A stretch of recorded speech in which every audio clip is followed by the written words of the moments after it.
Good afternoon, this is Eyes on Crypto, back with another video. It is Thursday, the 20th of February. I'm here bringing you the latest in all cryptocurrency news. Like and subscribe down below, and let's dive straight in. Well, as you can see, Bitcoin is now at 9549. We've had a significant drop in the last 24 hours. It was overnight GMT time, plummeted 800 points because we were sitting in the low 10,000s.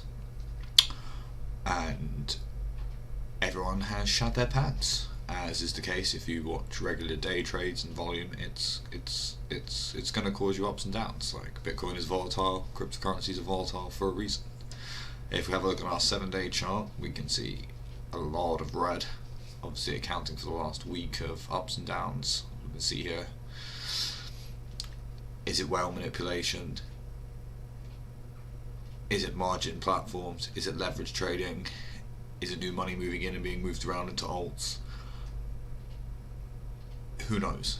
It's cryptocurrency. Like, it's, who knows? We'll find out later when we look back and you can see where things are coming from and things, but hindsight is a bitch. But market cap has gone back down to 275 value, and we were teasing 300 when it was around 10k. Bitcoin dominance has started to creep up again. A lot of people were thinking that it might drop down to the low 55s, but it's kind of regaining pace. As I've said in my last few videos, I don't think you could call it alt season until it hit that 60%, and it hasn't yet, but it may do. This is a pullback, but it's to be expected. So let's jump to the fear and greed, and as we can see here, the number has plummeted back into the 40s. It's only been a week, and this massive 20-point jump. Like, obviously there's more hype and media attention, and for those of you that don't know the Crypto Fear and Greed Index, it's an amalgamation of varying stats regarding social media, volatility, volume, etc. Surveys taking social media dominance, then it just calculates. It's a rough guide of the sentiment, and people are scared.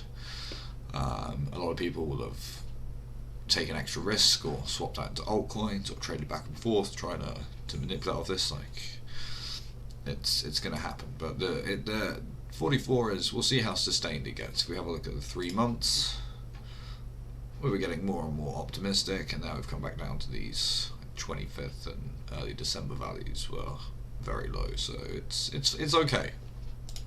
In the grand scheme of things, if we just have a look at the Google Trends for Bitcoin over this is 90 days,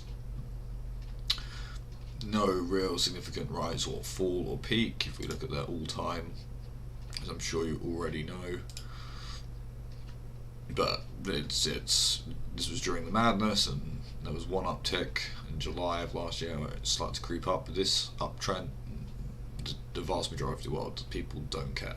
I always find this interesting that these are the most dominant countries, and in Africa, Nigeria and stuff, like, these places have high trends, but not normal people in day-to-day lives don't care. If it's not on the main news or in the papers, the majority of people don't know or care. Having a look at the chart, this is the projected uptrend if it carried on parabolically, and we've gone a bit more sideways, and we're probably going to bounce around some more. The golden cross has happened that everyone's been talking about, which is a lagging behind indicator that things are potentially going up. Personally, I'd like to see a few weeks of stability, like just floating around 10k for I don't know, just a little bit. It just give me a sense of security that it's not going to do the same thing back here where it went really high and came back down. Like, I'd like to see a more steady, stabilized, long-term growth. But again, I'm not a TA specialist in any way. I like looking at pretty lines and have basic math understanding, but I'm always optimistic. Moving into some negative news, we recently discussed the mixer technology and that being influenced as a crime. Here is an article discussing the Dutch authorities taking 2 people regarding for money laundering. 2.1 million euros is supposed to be laundered, cryptocurrency-backed credit cards, and I think this is obviously bad news, you know, and fuels the naysayers about, oh, cryptocurrencies are for crime. Well, yes, they will be used for crime, but fiat and real money is used for crime, so it's a mute point. and it's just a new technology, so people are going to find ways to exploit and abuse it. Also, talking of ways of exploiting and abusing, this is big corporations trying to abuse blockchain for their own gain. Libra is facing some EU problems. In short, Facebook didn't provide them enough information or answer the questions properly. Shocking. While Libra is positive for the cryptocurrency space in terms of increased adoption and awareness, and starting the discussion regarding blockchain and cryptocurrencies, it in itself it's not a true, it's a bastardization of what cryptocurrencies are supposed to be. So while it's potential onboard for new people that they might transition into Bitcoin or Ethereum or whatever, it unfortunately it's an inevitability, in the same way that banks are going to get involved in cryptocurrency. Like, it's an unfortunate evil, like they are going to stick their fingers in the pie. So we shall see, but I think this is going to crash and burn. If it launches eventually, I'll eat my hat, but it's facing too much issues. There are other options that already exist. Positive note, Samsung are doubling down. They're saying next generation of 5G phones will have blockchain support.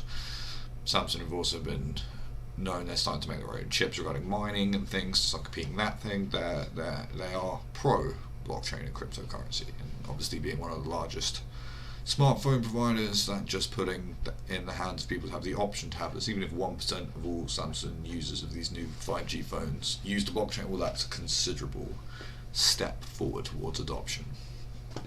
Speaking of adoption methods and things, obviously the integration of Coinbase with Visa is a big deal. We may not like that Visa are stepping in, but again, people trust Visa. It's that brand awareness and the loyalty and validation it provides to the masses. Well, this is a Visa card. It's backed by Coinbase. They're legit. There's rules in place. It helps provide security.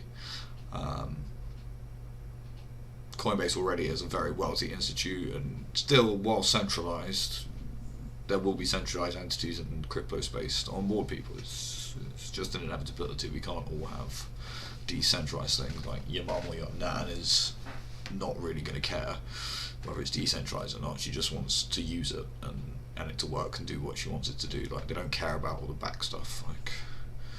But such is life. So this is a step forward, and obviously existing Visa related products. I think I talked about this a couple of days ago. The Crypto.com's MCO card. I'm shamelessly shilling a referral link down below where you get $50, but who isn't if you're involved with this? But these things exist. It got launched here. There was an advert in Holborn in London over the last few days and things, and it's, options are coming. These are stepping stones to bigger things, which is all positive. Again, long-term gains. Cryptocurrency is going to be a very different place in the next 30-40 years, so it's interesting to be still here at ground zero despite the last 10 years and missing out on buying at 9-10 cents. But live and learn, here we are now. Anyway, thank you very much for watching. Have an eyes on crypto, and I shall see you in the next one. Bye bye.